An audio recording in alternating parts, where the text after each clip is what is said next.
Hello, everyone. Everyone still there? Everybody okay? All right. Another day, another set of news. That's how we roll, folks. We have to keep going. We have to keep going. This is going to be getting more and more insane day by day. I wish it were different. But unfortunately, this is some seriously messed up, complicated shit. So, let's get rolling. Most of the sources that I go to, and I'll let you know as I go, are viewing yesterday's performance, because that's what it was, by Donald Trump and J.D. Vance in a very negative light. The general agreement is, holy fuck, what the hell was that? and that's basically the best way to describe it. And now the question on everyone's mind is this: what will happen next? What will happen to Ukraine? Now, I've said many times, this is something that Europe should have been preparing for since the last Trump term. This is not new, kids. This was coming. I know you probably hoped that American people were sensible, decent folks. We were hoping for that too. Didn't happen. I'm very sorry, but here we are. This is what we're dealing with. So, this is the question. This particular article is on the BBC website. And remember, BBC doesn't just have good coverage, they have really, really good maps. If you are a visual person and you need a clear understanding what is happening where, this is a good place to go. Okay, so this is a good question. I disagree with their analysis. BBC analysts are saying no. Europe, as of right now, cannot deter Russia without American help. I disagree. I think they can if they all pull together and if they put all of their military technology to work. Remember, first of all, if they pull their resources with Ukraine, Ukraine currently has the biggest army in Europe and probably easily the best trained. 1 million people in uniform in Ukraine right now. 1/40th roughly of their population.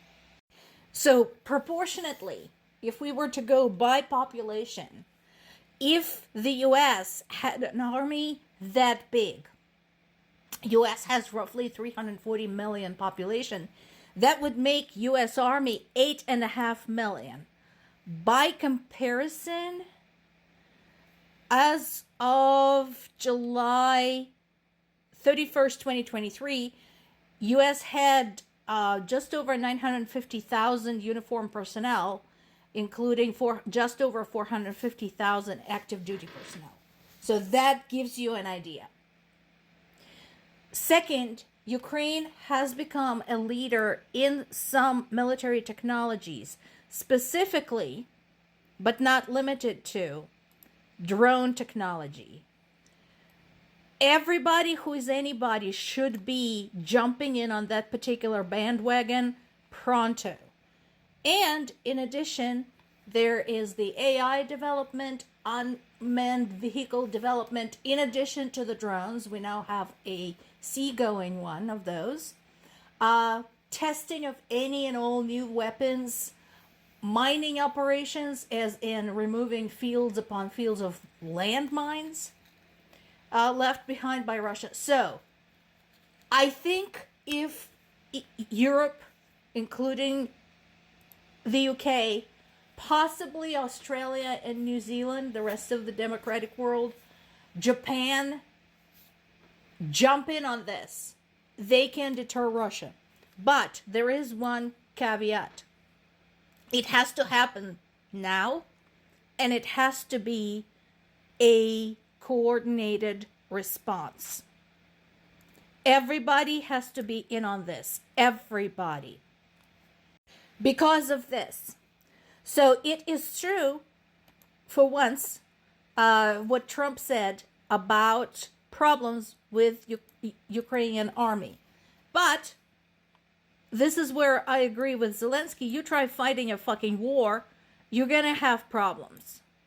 Anybody would have problems under these circumstances. This particular article is in Politico. So again, what are we talking about here? We're talking about the fact that a lot of these people have been fighting now for years, not just months, years. And I know this because my family has family members there at the front. We have, let's see, how many do we have left? So we initially had 4 family members, 3 soldiers, and 1 medic. One of the soldiers was killed a year and a half ago, killed in action, in the Donetsk region. Another one was taken POW a few months ago. So we still have 2 left, 1 soldier, 1 medic.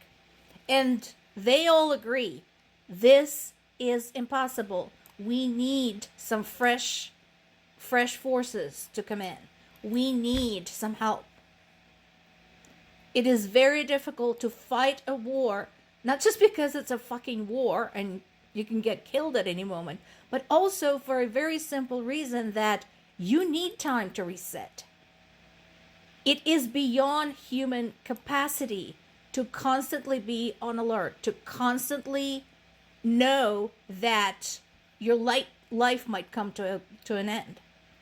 So, we do need some additional resources to work with. And yes, we do have leadership issues, and this is one of the things I disagree with Zelensky on. I disagree with his choice of army commander. I don't like Syrskyi. There is a reason they called him a butcher, because he has issues valuing human life. And I don't like that approach. That's a Russian approach. But none of this can be solved by flinging around insults, accusing Ukraine of being ungrateful, which is patently untrue, and basically staging a media spectacle for the benefit of the masses. That doesn't work. Wars are not won that way. Nor does it help disrespecting your European counterparts when saying that when they went to visit Ukraine, they went on a propaganda tour. When they went to the front lines, when they went to visit the sites of former atrocities. Now, this is Kyiv Independent. It is a really good Ukrainian source. I use them a lot. Yes, they're going to be somewhat biased toward Ukraine. Show me a site that is not, even the one with the best possible reporting. So, what they did, in response to those Americans who said, why should we give a shit? They went and asked other Americans. They received over 400 emails. And if you pop over to Kyiv Independent website, that information is probably still there. You can still contact them. And here are the answers. This is your fellow Americans. This is not just some people. This is your fellow Americans. Disappointed. Disgust, shame, anger, worry. A differentiation between peace and capitulation. I think you should listen to what these people have to say. Slava Ukraini!